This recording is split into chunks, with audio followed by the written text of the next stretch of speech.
বিবাহ করো। মাধবেন্দ্র পরিবার বিবাহ করলেন বটে, কিন্তু সংসারে তার মন নাই।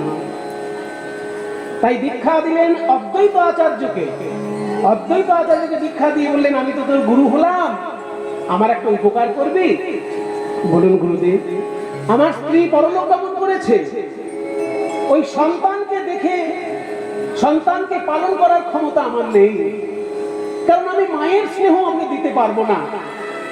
তাই অদ্বৈত, তোর তো স্ত্রী আছে, তুই কি তোর স্ত্রীকে বলবি আমার সন্তানটাকে কোলে নিয়ে একটু মায়ের মতন বড় করে দে?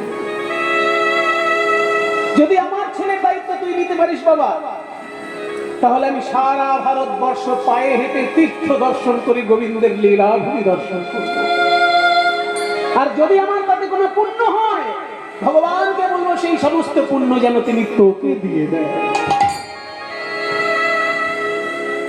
অদ্বৈত আচার্য বললেন, গুরুদেব, আমি পুণ্য পাবার লোভে আপনার সন্তানকে কাছে রাখবো না, আমি আপনার আদেশ পালন করার জন্য, আপনার চরণ সেবা করার জন্য। আপনার চরণ তো রোজ পাবো না, ওই আপনার সন্তানকেই একবার বুকে চেপে ধরে কখনো কখনো লুকিয়ে তাকে প্রণামও করে নেব, কারণ গুরু পুত্র মানে সেও আমার কাছে প্রণাম।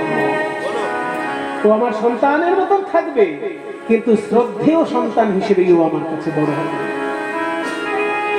অদ্বৈত আচার্যের উপর সন্তানের দায়িত্ব দিয়ে মাধবেন্দ্র পুরী চললেন মধুময় বৃন্দাবনের দিকে। একবার চলে রে আমার মন, যমুনা পুলিনে যেথা শ্রীধাম বৃন্দাবন। একবার চল রে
দেখবি রাধা মদন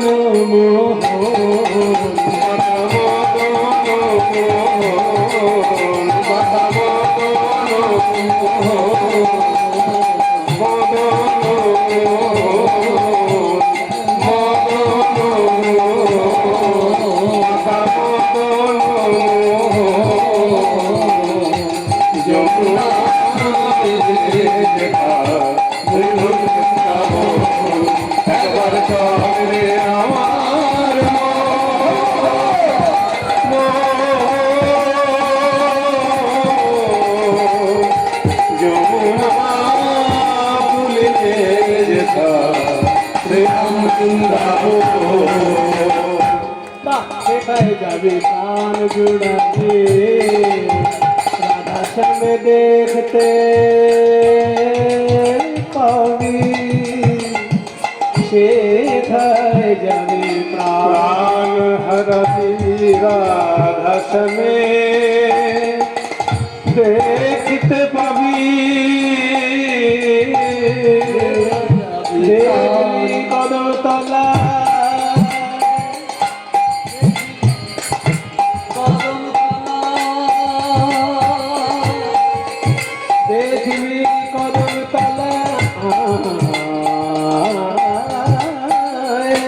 কদমতলায় দাঁড়ায়ে আছে